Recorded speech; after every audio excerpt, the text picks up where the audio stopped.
et je me suis posé la question, c'est quoi ma magie à moi? C'est quoi mon magic à moi? Et en me posant ces questions-là, puis je vous jure que ça n'a pas été un processus de réflexion qui a pris 2 semaines.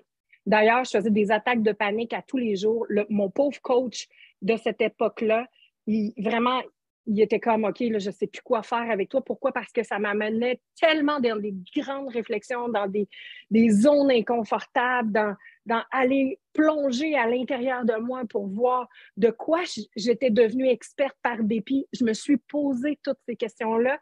Puis vraiment, là, je suis allée plus deep que deep pour découvrir ce que je vais vous partager aujourd'hui en 5 points. Et ces 5 points-là sont devenus les piliers de Phoenix.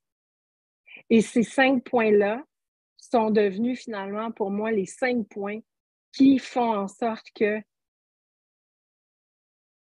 tous les clients que je rencontrais se transformaient rapidement. J'ai comme mis ça sur papier. J'ai comme je me suis posé la question, là, mais qu'est-ce qui est commun dans tout ce qui se passe avec mes clients? C'est quoi le blueprint dans lequel je les fais traverser sans même m'en rendre compte, tellement que c'est incarné à l'intérieur de moi? Parce qu'il y a toujours un blueprint, peu importe les clients, il y a un blueprint. Donc, je vais vous partager mon blueprint. Aujourd'hui, qui j'ai compris était le processus naturel de transformation humaine. Et vous pourrez l'utiliser avec tous vos clients si vous voulez. Je vous le donne. Je vous donne le blueprint. Puis une fois qu'on a conscience de ce blueprint-là, nos clients se mettent à... Bien sûr, il faut savoir ce qu'on fait. Là. Tu sais, je pourrais donner ça à Roberta de Hong Kong, OK, pour être sûr qu'elle n'existe pas et qu'elle n'est pas du tout coach et elle n'est pas formée. Elle ne saurait pas quoi faire avec ça. Mais je vais vous donner le blueprint maintenant. OK? Et c'est vraiment à travers ce blueprint-là, OK, avec une intensité crinquée à 1 million sur 10 que j'accompagne les leaders dans Phoenix. Là, je veux juste vous dire, là, je vais vous donner la recette sur 10, puis moi, je le crinque à 1 million. OK? Donc, le premier point, OK, et je vous le dis, tous les êtres humains qui vivent des grandes transformations passent à travers ce blueprint secret, qui ne sera plus secret à partir de maintenant. Numéro 1, la mise en lumière. C'est quoi la mise en lumière? La mise en lumière, c'est ce moment absolument incroyable où est-ce que la personne qui vient vous contacter pour une raison ou une autre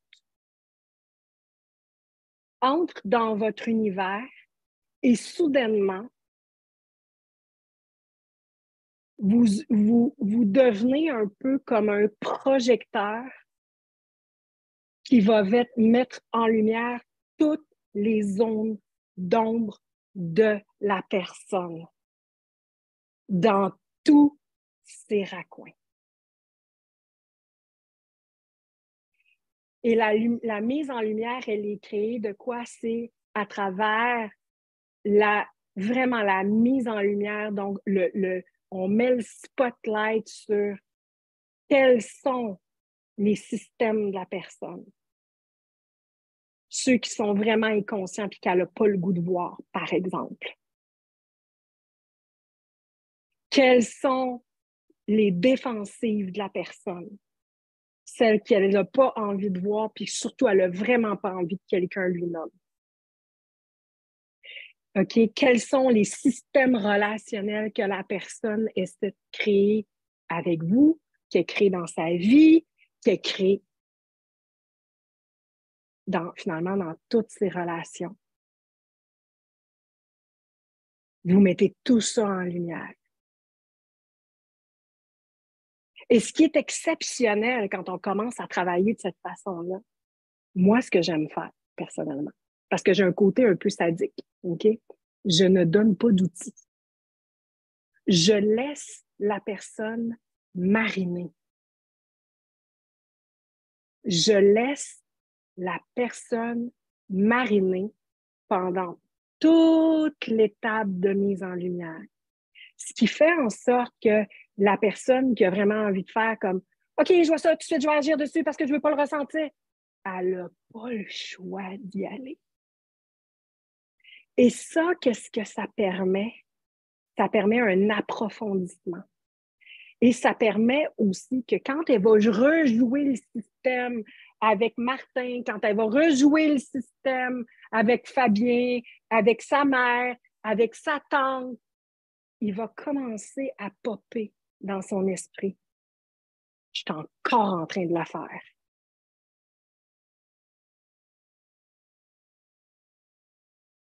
Et rappelez-vous, tout ça se joue de façon complètement inconsciente. Donc, les personnes ont habituellement, même les personnes les plus avancées dans le développement personnel, tombent en bas de leur chaise et me supplient pour que je leur donne des outils. Est-ce que je leur donne des outils? Non, non, non! Absolument pas!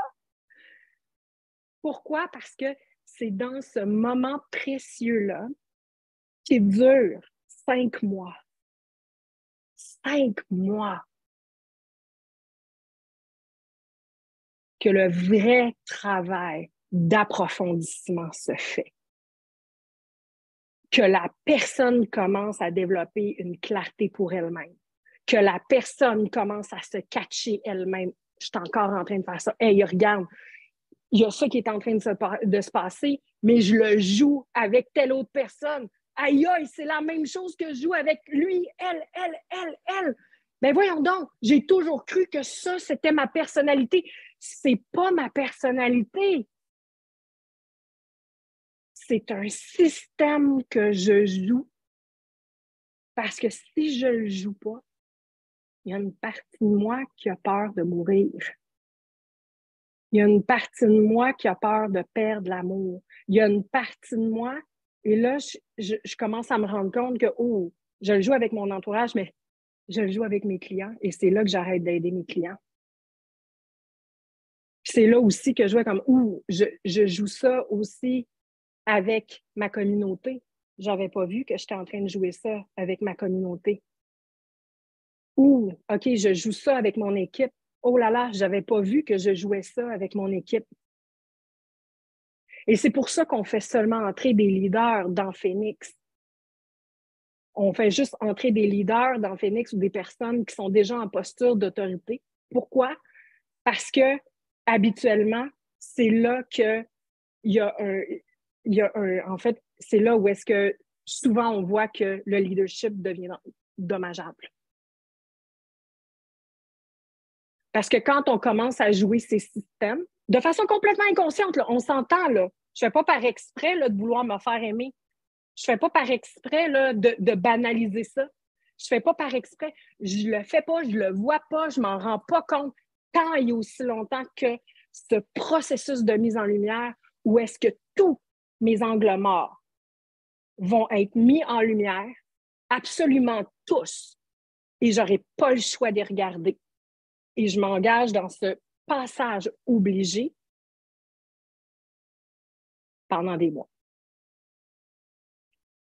Le niveau de profondeur que ça apporte, que ça amène, le niveau de leadership que ça apporte et que ça permet, le niveau de compréhension humaine que ça apporte et que ça permet, je ne peux même pas vous le décrire. Donc, j'ai vu avec mes clients que ça passait toujours par, en fait, je les faisais toujours passer dans ce blueprint-là. OK? Premièrement, l'étape de mise en lumière. Deuxième étape, on l'a appelé la rencontre sacrée. Et ça, c'est un moment qui est tellement puissant dans la vie d'un être humain. C'est un moment qui déchire l'intérieur, c'est un moment qui déchire le cœur, c'est un moment qui fait monter les larmes aux yeux. C'est un moment où est-ce que je viens de traverser vraiment la chute de l'ego à travers la mise en lumière. Là. Vraiment, mon ego, là, il est tombé, puis il est tombé, puis il est tombé, puis il est tombé encore et encore et encore. Je viens de passer à travers un chemin d'humilité incroyable. Et le cadeau qui m'est offert suite à ça, c'est une rencontre sacrée. Vraiment.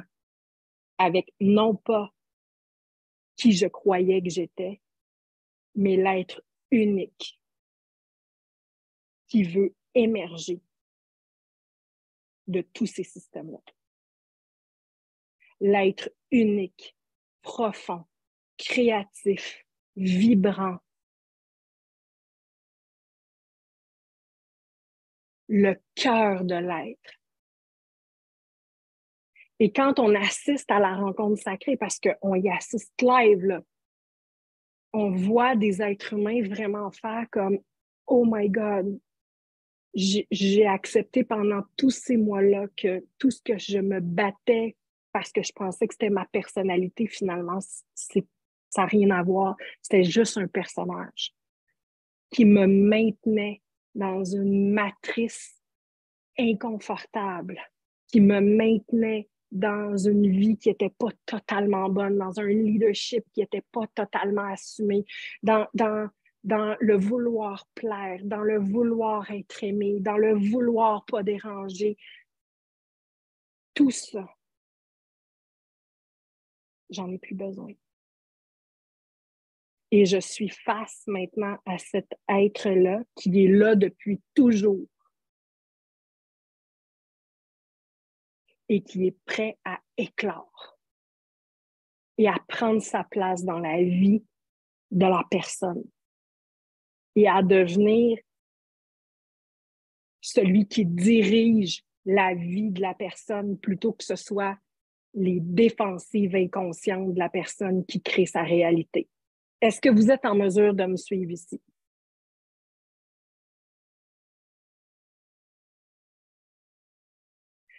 Tu sais, souvent, on va dire, moi, je veux sortir de la matrice, puis on voit ça, je veux sortir de la société. Croyez-moi, je suis bien d'accord avec ça. Hein? Vous voyez qu'est-ce que je suis en train de faire de ma vie. Je vis dans le milieu de la jungle, j'aime avoir la paix, je m'organise pour que ça puisse marcher. Bref. Mais à mon sens, sortir de la matrice, c'est beaucoup plus personnel que ça. On ne peut pas sortir de la matrice tant et aussi longtemps qu'on est encore pris dans notre propre matrice de défensive qu'on a construit pour essayer d'éviter de souffrir. C'est absolument impossible de sortir de la matrice. Cette matrice-là, on la traîne avec nous. Combien d'entre vous êtes déjà partis en voyage en peine d'amour, par exemple? Moi, j'ai été une professionnelle de ça, de partir en voyage en peine d'amour en me disant que probablement que ma peine n'allait pas me suivre, mais que j'arrivais finalement à Barcelone. La seule chose que je voulais, c'était rester dans ma chambre d'hôtel, enfermée, les rideaux fermés, à pleurer ma vie puis à juste vouloir revenir chez nous. Barcelone m'intéressait, mais absolument pas. C'est la même chose pour notre matrice personnelle. Tant et aussi longtemps qu'on n'a pas construit, qu'on n'a pas saisi de quoi est construite exactement cette matrice personnelle-là qui nous garde enfermés dans une vie qui ne nous convient pas, dans un leadership qui ne nous convient pas, dans une façon de gérer qui ne nous convient pas, qui fait en sorte que constamment on se sent coupable de quelque chose, on se pose la question, mais là, j'ai-tu bien fait? Puis là, je suis correct, OK? Parce que c'est ça qui se joue quand on est coincé dans une matrice. Quand on est coincé dans une matrice, on a le « je suis correct, je suis pas correct, j'ai-tu fait une erreur, est-ce que je fais peur à tout le monde? » Puis on essaie constamment de patcher. Puis je le sais, c'est quoi j'ai été là-dedans pendant des années dans ma vie. Et je sais à quel point c'est inconfortable, à quel point ça fait mal, puis à quel point c'est destructeur. Et qu'est-ce qui se passe quand on est coincé dans notre matrice? On est incapable de faire des choix qui sont vraiment en alignement avec notre plus haut potentiel. Pourquoi? C'est absolument impossible. Pourquoi?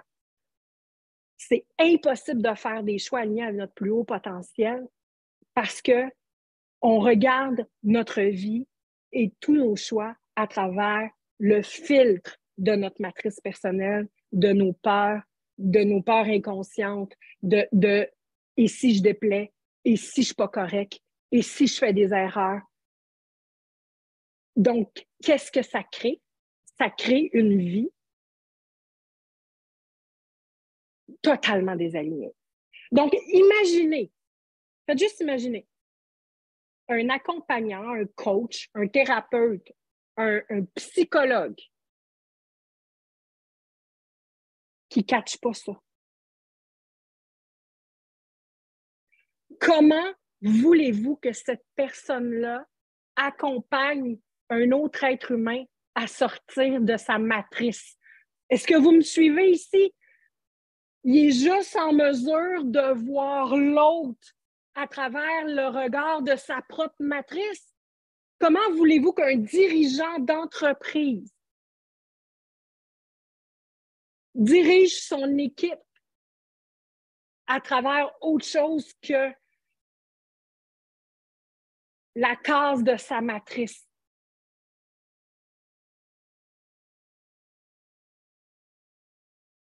Je suis en prison, là. Je suis emprisonnée. OK? Je suis en prison. Et je suis là pour accompagner des personnes à atteindre la liberté. Tout.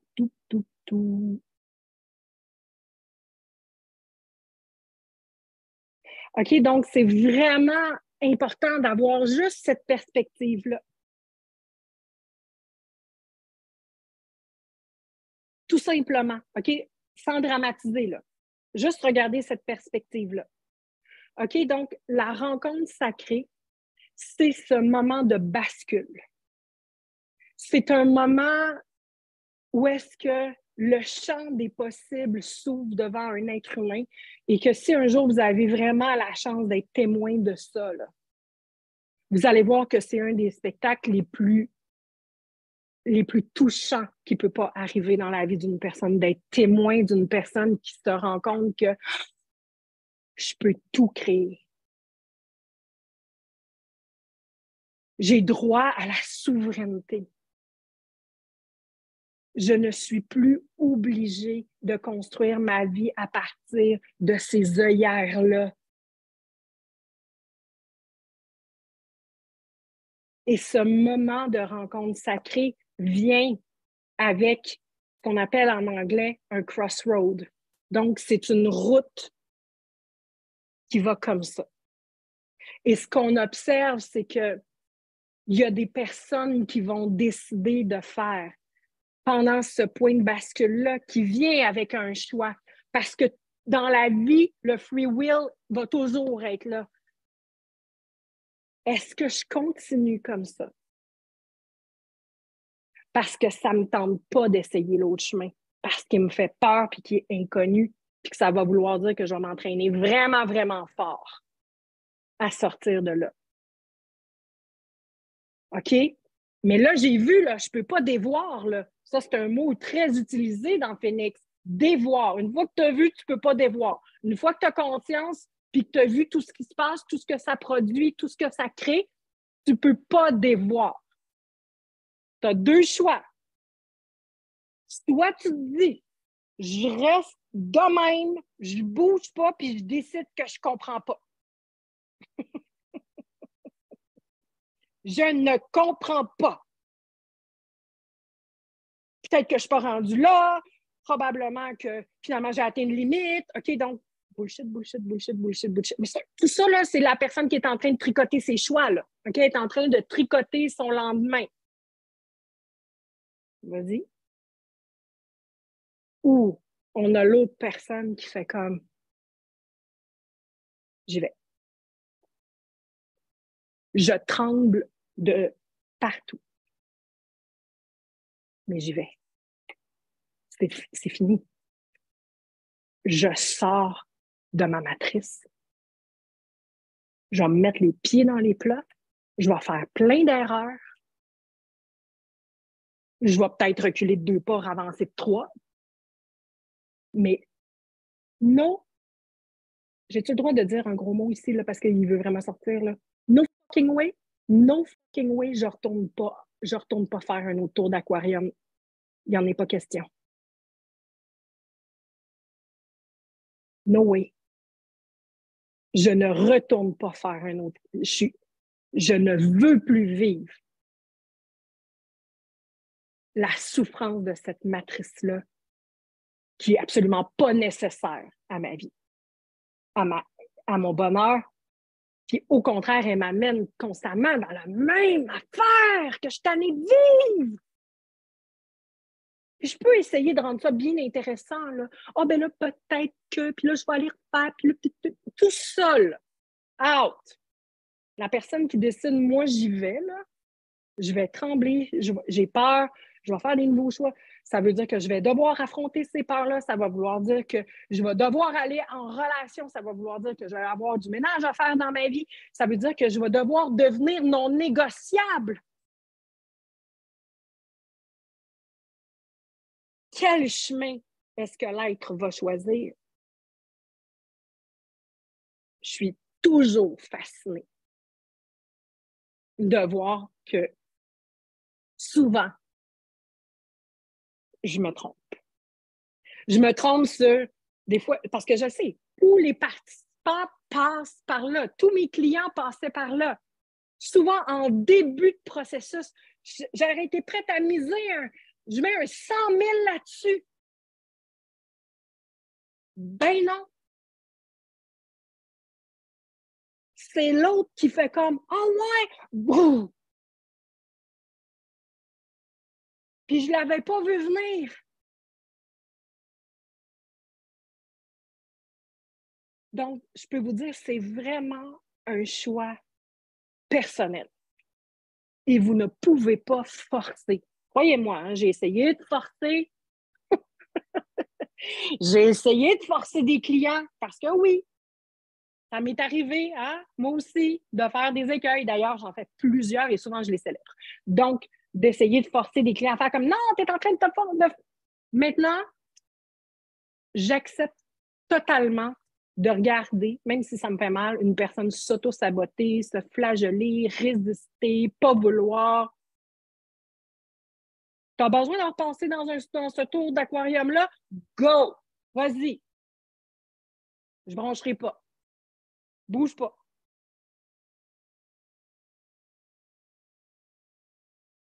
OK?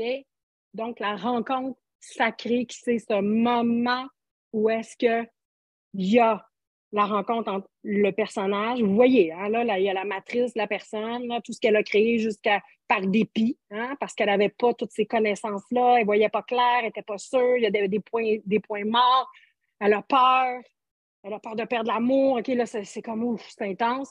OK, il y a toute cette personne-là qui a créé une vie à partir de là, et il y a l'être profondément vibrant qui est là depuis la nuit des temps. Depuis la nuit des temps, puis qui fait comme let's do it. Et là, il y a le point de bascule qui amène dans un chemin ou dans un autre. Le point numéro 3. Là, OK, lui, là, qui a décidé de rester là puis d'aller voir si c'est encore intéressant de repasser là-dedans, on va le laisser là pour aujourd'hui. Est-ce que c'est correct pour vous? OK, on va le laisser là pour aujourd'hui, puis on va juste dire, gars, enjoy, va faire 3-4 tours d'aquarium, have fun. Tu connais le chemin, de toute façon, hein? Ça fait 40 ans que tu le vis, fait que je suis pas inquiète. Tu vas revenir à un moment donné, ou pas. Donc, on va aller vers l'autre personne qui fait comme, OK, là, j'ai la chienne, let's go, let's go. Et c'est là qu'on arrive au point numéro 3, qui est l'entraînement de l'être. Parce que là, c'est bien beau. Là. Il y a eu la rencontre sacrée, OK? Là, l'être est comme, OK, moi, je suis prête, là, j'attends ça, là, ça fait des millénaires, des vies, là, que let's go, let's do it, là, OK? Mission d'âme, t'es prêt, go, go, go, let's go. Crée la vie de tes rêves, fais des deuils, lâche tout ça. Et là, c'est là que rentre la période d'entraînement. OK? C'est un chemin athlétique. C'est là que la personne va recréer des nouvelles habitudes, commencer à découvrir la puissance de chacun de ses choix, de ses micro-choix, de ses nano-choix, C'est là que la personne, justement, elle va commencer à voir que, OK, là, je suis tombée dedans encore. OK, là, je reviens, puis là, je me catch, puis là, je m'arrête, puis là, j'arrête de me taper dessus, puis là, je reviens. C'est vraiment un chemin d'athlète. Et quand la personne est dans ce chemin athlétique-là, qu'est-ce qui se passe? Elle commence à se muscler. Et c'est là qu'on voit que la personne commence à se transformer. C'est là que la personne commence à gagner des nouveaux muscles, à développer plus de courage, à oser commencer à dire les vraies choses, à arrêter de sugarcoater pour passer ses messages.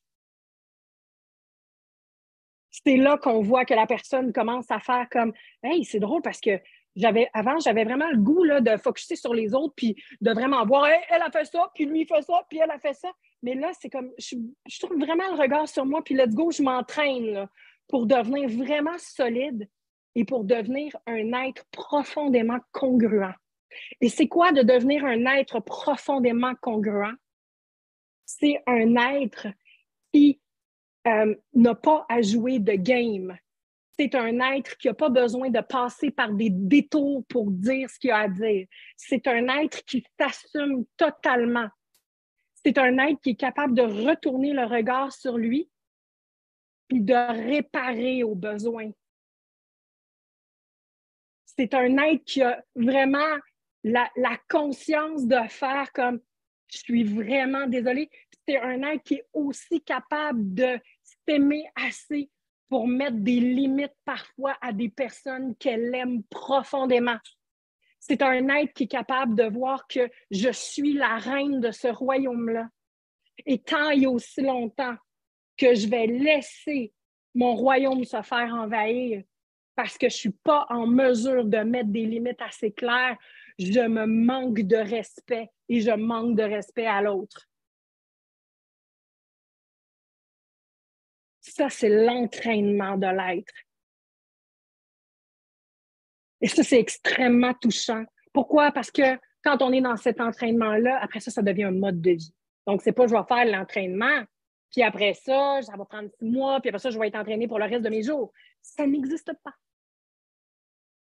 Il n'y a pas un point d'arrivée. Ça va vous sauter d'en face, puis vous allez juste voir, wow, j'avais tous ces muscles-là qui avaient été développés. Yes!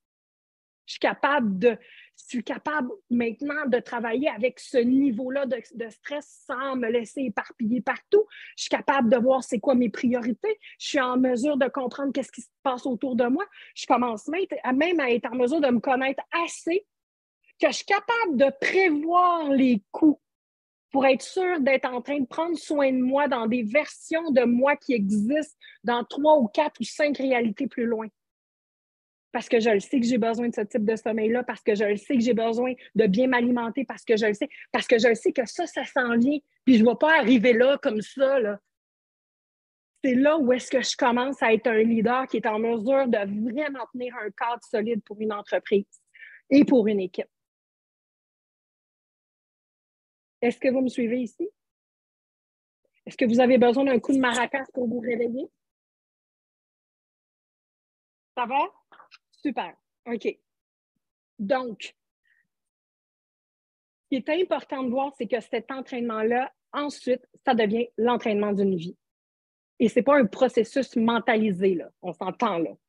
C'est, je vais tomber, je vais faire des erreurs, je vais rentrer dans les murs, je vais faire les affaires tout croche, je vais avoir à me récupérer des milliers de fois. Je vais arrêter de me laisser tomber.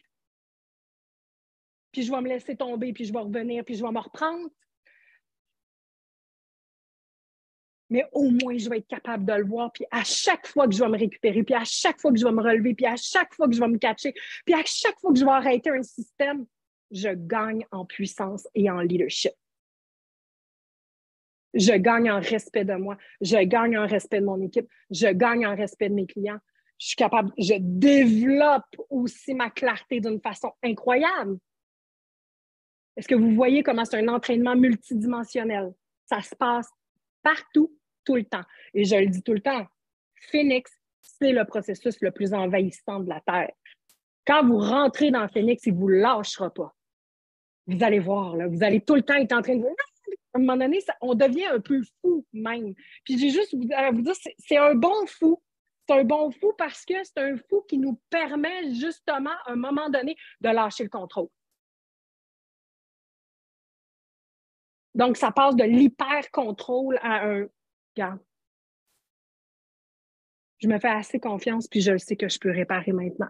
Je me fais assez confiance, puis je sais que je peux grandir maintenant. Je me fais assez confiance, puis je m'aime assez pour ne pas me laisser tomber.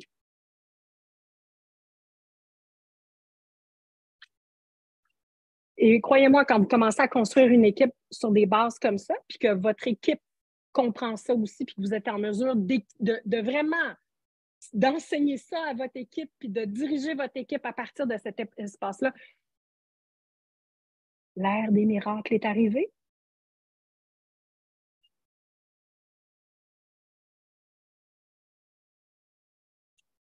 Donc, numéro 4, l'ouverture de l'œil de phénix. Une fois que cet entraînement-là est bien amorcé, là, vous commencez, là, vous êtes proche, là, vous êtes comme un athlète olympique là, parce que vous avez fait ce travail-là, parce que vous ne vous lâchez pas, parce que vous voyez aller, vous arrêtez vos systèmes, vous êtes vraiment en mesure. Vous avez aussi compris que vous devez lâcher l'extérieur puis commencer à retourner le regard sur vous. Qu'est-ce qui se passe? C'est que finalement, à un moment donné, vous vous êtes assise devant une de vos clientes, puis vous ne le cherchiez même pas. Et soudainement, tout s'allume. Et là, ça fait comme, oh my God, je vois de façon multidimensionnelle. Je vois ce qu'elle crée dans sa vie, je vois ce qu'elle crée avec moi, je vois ce que je crée avec elle, je vois l'impact de tout ce que je dis. Je sais que si je dis ça, ça va avoir cet impact-là, que ça va créer ça. Et ça, ce qu'on appelle, c'est développer son œil de phénix.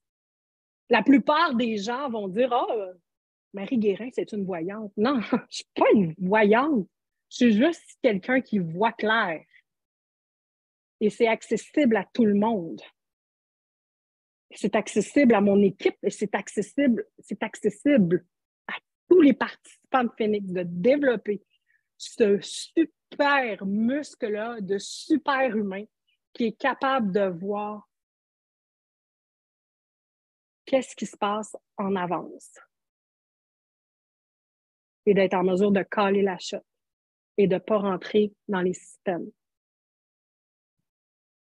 Et de voir qu'est-ce qui se passe avec chacun des membres de l'équipe et avec chacun des clients et avec les gens de sa famille. Et quand on développe l'œil de phénix, souvent les gens, ce qu'ils disent, c'est comme si, wow, je viens vraiment de développer un super pouvoir. Le pouvoir de voir clair et de ne plus embarquer dans les systèmes, dans les histoires. L'histoire est là devant moi, elle n'est absolument pas importante. Moi, je vois de l'autre bord de l'histoire. Est-ce que vous saisissez la puissance de ça? Je vois de l'autre côté de l'histoire. Je vois qu'est-ce qui se passe derrière l'histoire. Je vois que tu es en train de tout me dire ça pour m'expliquer puis justifier tout ça, mais c'est parce que j'ai accès à l'autre côté. Ça va aller plus vite. Ça va aller plus vite. Let's go. Go. Et ça, bien sûr, hein, c'est comme, on s'entend que c'est la récolte d'un fruit bien mérité, là. Vous saisissez le processus pour arriver là, là. C'est un processus de chute multiple de l'ego, d'humilité, de courage, de lâcher prise, de foi. Le mot qui vient, c'est la foi. C'est un processus de foi intense en l'humanité et au véritable pouvoir des êtres humains, la véritable puissance, pas pouvoir, j'ai du pouvoir sur toi, mais la véritable puissance de l'être humain, qui est de développer justement ses facultés au maximum. Puis croyez-moi, en tant que leader, ça fait toute une différence quand on a ces radars-là d'allumer. Qu'est-ce que ça crée? Ça crée énormément de sécurité. Bien que ce soit confrontant au début, à la longue, ça crée énormément de sécurité. Pourquoi? Tant pour vous que pour les autres. Parce que vous donnez l'heure juste. Et que quand on sait qu'une personne nous donne l'heure juste, c'est extrêmement sécurisant. Et c'est la raison principale pourquoi mes clients sont attirés vers moi, c'est qu'ils disent je peux plus prendre de bullshit, là. Je sais qu'avec toi, ça va peut-être faire mal, ça va peut-être pas faire mon affaire, mais je vais avoir l'heure juste. Je vous encourage à devenir ce leader-là. Même chose pour mon équipe. C'est pas nécessairement confortable de travailler avec moi, je peux vous le dire. Mais en même temps, il y a toujours une possibilité, une porte à se récupérer. Toujours. Et il y a la possibilité d'avoir l'heure juste. Je ne vais pas bullshiter quelqu'un ou mettre une couche de sucre sur qui que ce soit pour essayer de préserver quoi que ce soit. Je fais vraiment confiance que la personne est assez équipée pour faire face à l'heure juste. Donc, j'arrête d'infantiliser les gens, mes clients, mon équipe. Et qu'est-ce que ça fait? Mais ça crée une génération supplémentaire de leaders dans le monde. Croyez-moi, vos clients sont vraiment prêts à avoir l'heure juste. Si vous ménagez quelqu'un, c'est vous que vous ménagez. OK? Et maintenant, le 5e point, c'est justement qu'est-ce qui se passe une fois que cet entraînement-là est descendu complètement. Qu'est-ce qui se passe pour nos clients, pour les personnes, pour les leaders, pour nous? Qu'est-ce qui se passe? On devient naturellement un leader transformationnel, autonome, souverain. Et c'est là que finalement, on devient magnétique dans le monde et qu'on peut véritablement accompagner parce qu'on a fait le chemin soi-même puis qu'on n'a plus besoin de bullshiter, on n'a plus besoin de sugarcoater, on n'a plus besoin de vouloir plaire, on n'a plus besoin. Donc, on devient un raccourci. Parce que c'est quoi pour moi un leader transformationnel? C'est un raccourci ambulant.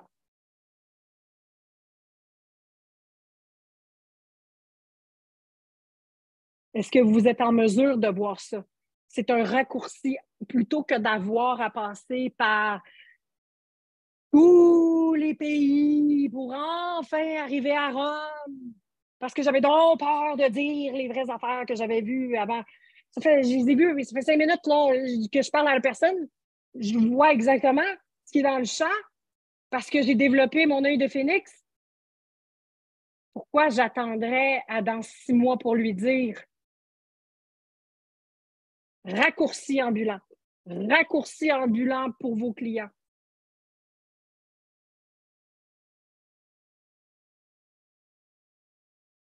La capacité de voir, le courage de dire, tout en prenant soin. Ça, c'est ma définition de ce qu'est la véritable bienveillance. La bienveillance.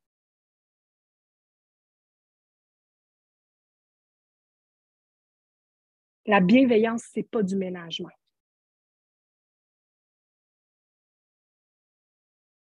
La véritable bienveillance, c'est d'avoir le courage de dire en prenant soin de soi, de l'autre, de la relation, du lien sacré. Sans ajouter quoi que ce soit qui pourrait amener du flou.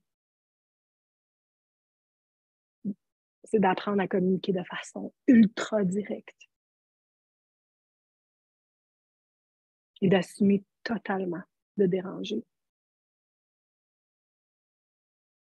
au passage.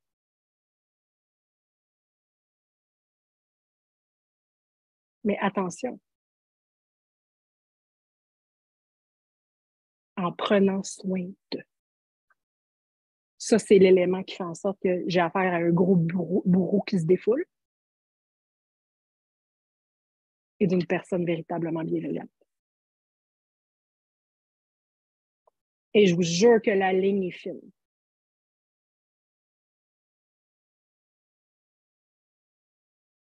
Donc, quand je dis ce que j'ai à dire, est-ce que je prends soin de l'autre en même temps? Est-ce que je prends soin du lien? Est-ce que je prends soin de la relation?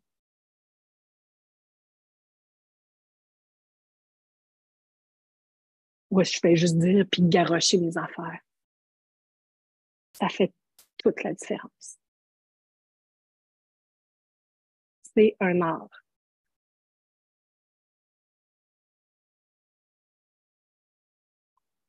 Donc, le leader transformationnel, c'est lui qui, dans toute sa solidité intérieure, dans toute son humilité intérieure, dans toute sa compréhension de la complexité de l'humanité, parce qu'il a eu le courage de descendre dans la sienne, devient vraiment un leader transformationnel dans sa propre vie, premièrement. Et ensuite, il peut prendre sa place de leader n'importe où dans le monde. Et c'est pas quelque chose qui pousse, c'est pas quelque chose qui craint, c'est pas quelque chose qui impose.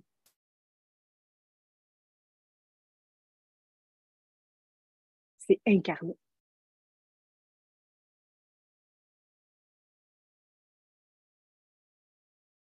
Parce qu'il n'y a rien à prouver. C'est juste ce qui est. Alors, voilà mon secret. Voilà ce que j'ai découvert dans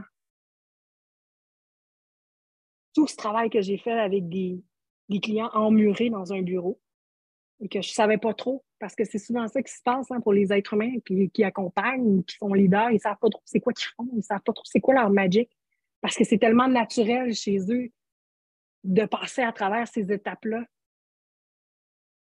Donc, c'est vraiment nécessaire de faire ce travail-là. Et si je peux vous donner la clé parce que vous voulez avoir du succès en tant que leader et vous voulez avoir du succès en tant que leader transformationnel et devenir un leader transformationnel, je l'ai dit à plusieurs reprises cette semaine, ça passe par un véritable travail d'approfondissement, d'accepter d'aller plus deep que deep, d'aller plus deep que 99,9% des autres êtres humains sur la Terre. Vous allez accepter de faire ça, ce chemin-là, et c'est comme ça qu'on devient ce leader transformationnel qui incarne naturellement son leadership et qui permet ces transformations-là aussi parce qu'il porte ces fréquences-là à l'intérieur de lui.